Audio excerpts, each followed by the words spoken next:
Hello friends, welcome back to our channel Learn with Nishman. We are going to discuss today the topic complaint. Complaint is related to section 2D of CRPC, the Code of Criminal Procedure 1973. Definition of complaint is given in section 2 clause D. Then we will discuss 191A, in which we will discuss cognizance on complaint, when the cognizance is taken on the basis of a complaint.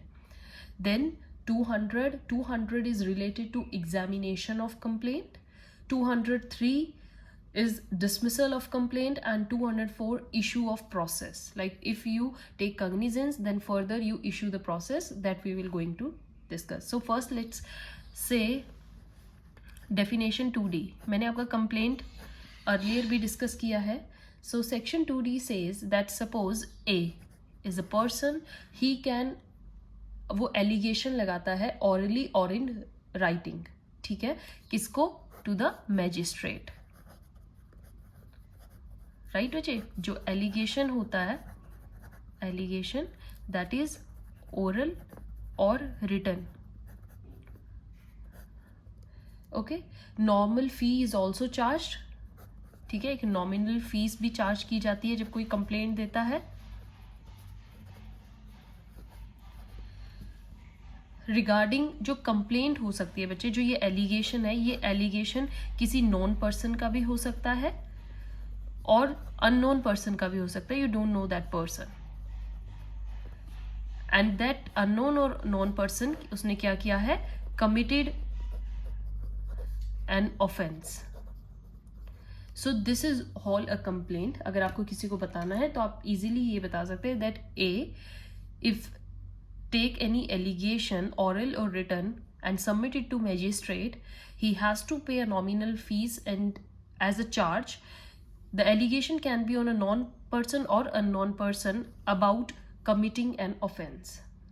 Okay, so purpose इसमें main क्या है? is intention that magistrate must take action. मतलब वो जिस intention से करता है वो किस लिए करता है कि magistrate कहीं ना कहीं, magistrate जो है टेक कग्निजेंस. ओके, एक्शन ले. एग्जाम्पल ए है, he is ready to become complainant, then he goes to magistrate. Magistrate will ask A, do you want to become complainant or participate in the complaint? then he will say yes. He will say X has committed the said offense. Okay, then magistrate will examine A upon oath. ठीक है, जो person है he will be examined. Right? So if not, magistrate will deem it to be information. अगर वो oath नहीं देता है तो it will be just treated as an information. जो आप allegation लगा रहे हो, for an allegation made before magistrate, if you want to make it a complaint, it is essential that complaint must have been filed with the intention to make the magistrate take further action. ठीक है, आप अगर ये allegation इस intention से लगा रहे हो कि मैजिस्ट्रेट फर्दर एक्शन ले, तो ये आपकी कंप्लेंट में आ जाएगा. And therefore the complainant should be willing to participate in further proceeding, and therefore he should be willing to get himself examined on oath under section 200. ठीक है, एग्जामिनेशन ऑफ कंप्लेंट हमने पढ़ा था, कंप्लेनेंट.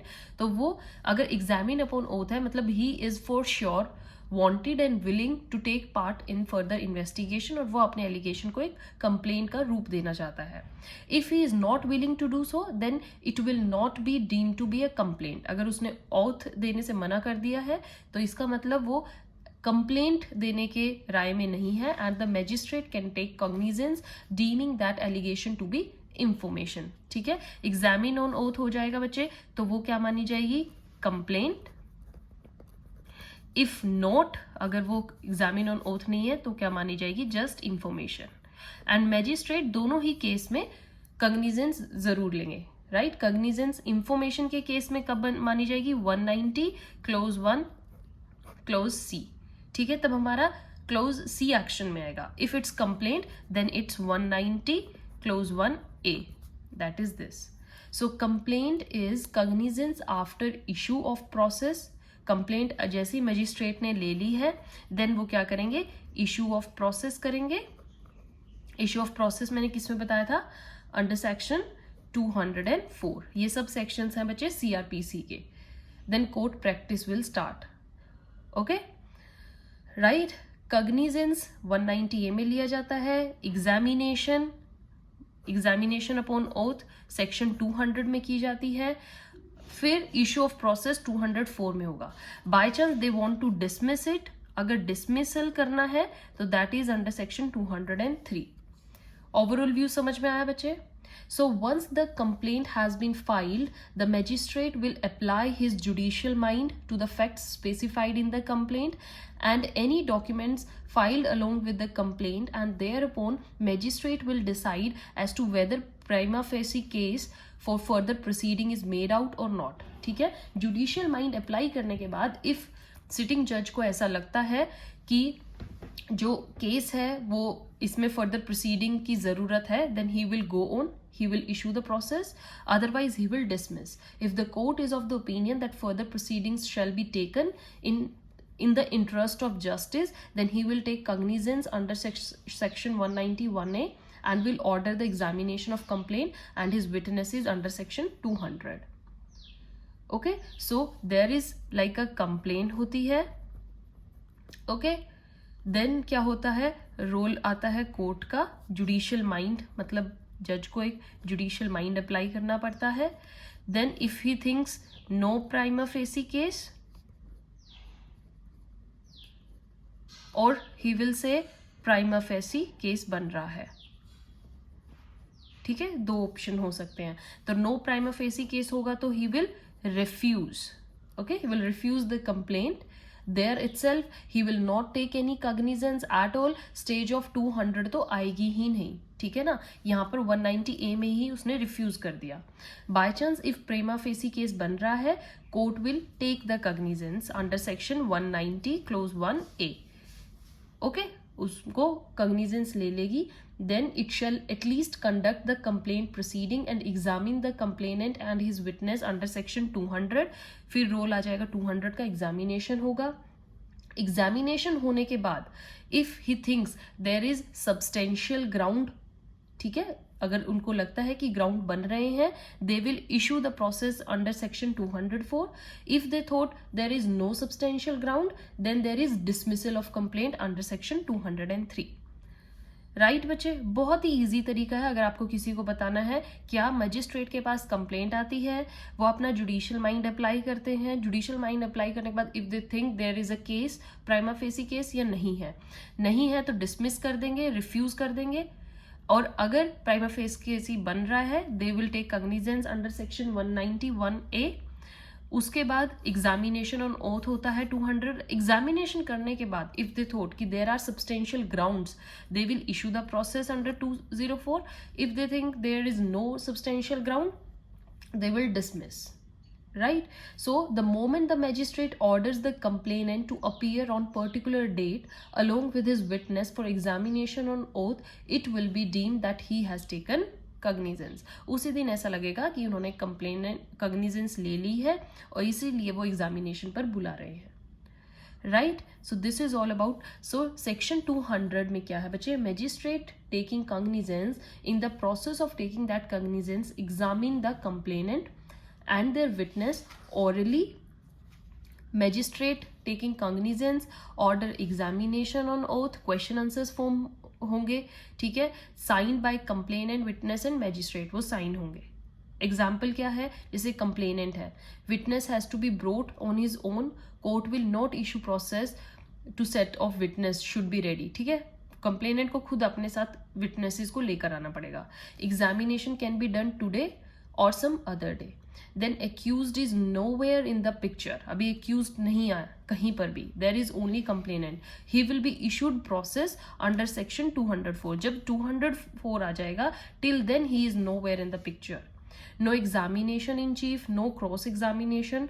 It's ये तब तक process चलता रहेगा only to find whether there is a prima facie case or not. Right? क्या एक्यूज्ड का यहाँ पर he doesn't have any right to participate. Accused को अगर लग रहा है अरे मैं जाके बोल देता हूँ मैंने कुछ नहीं किया, नहीं, जब तक इशू ऑफ प्रोसेस नहीं होगा एक्यूज्ड पिक्चर में आएगा ही नहीं. ओके कोर्ट का मेन काम क्या है, they have to find whether section 203 हम यूज करें या 204 यूज करें, मतलब डिसमिस करें या इशू करें. Magistrate is free not to examine. By chance trial going on, accused will give false evidence, magistrate will file complaint. ठीक है, so this is the case. अब आता है बच्चे इसका प्रोविजो. सेक्शन 190 में प्रोविजो क्या कहता है, note area magistrate, he must take complainant and cognizance but he can not try it. अगर एरिया मैजिस्ट्रेट नहीं है तो कंप्लेंट आप ले सकते हो, कग्निजेंस भी कर सकते हो, बट आप ट्राई नहीं कर सकते. His discretion he may examine and then transfer the to the area magistrate और ट्रांसफर विदाउट एग्जामिनेशन. ठीक है, वो फर्दर उनको ट्रांसफर करना पड़ेगा उसको ट्राई करने के लिए. Right, he need not examine complainant and witnesses. वो सब डिस्क्रिशन होता है. अगर एरिया मैजिस्ट्रेट अवेलेबल नहीं है तो जो दूसरे एरिया मैजिस्ट्रेट हैं वो उनके डिस्क्रिशन के अकॉर्डिंग है, बट वो ट्राई नहीं करेंगे. ट्राई करने से पहले जो भी कॉग्निजेंस है, कंप्लेंट है, वो उनके डिस्क्रिशन पर डिपेंड करती हैं. Right, so other magistrate has to examine to whom complaint is to be sent. Right, किस एरिया मैजिस्ट्रेट को वो कंप्लेंट भेजी जाएगी. So this is all about the complaint. Now we discussed how it start and where it ends. Complaint कब judicial mind apply करने के बाद magistrate को लगता है कि हमें फर्दर प्रोसेस प्रोसीड करना चाहिए या नहीं करना चाहिए. And you should remember all these sections, ताकि जब आप कंप्लेंट के टॉपिक को अटेम्प्ट करें तो ये section you have to write them must.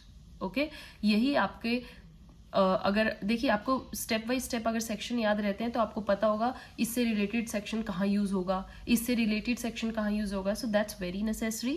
Keep them in your mind and attempt your answer very very well. Right? So till then, keep watching, keep sharing. Thank you.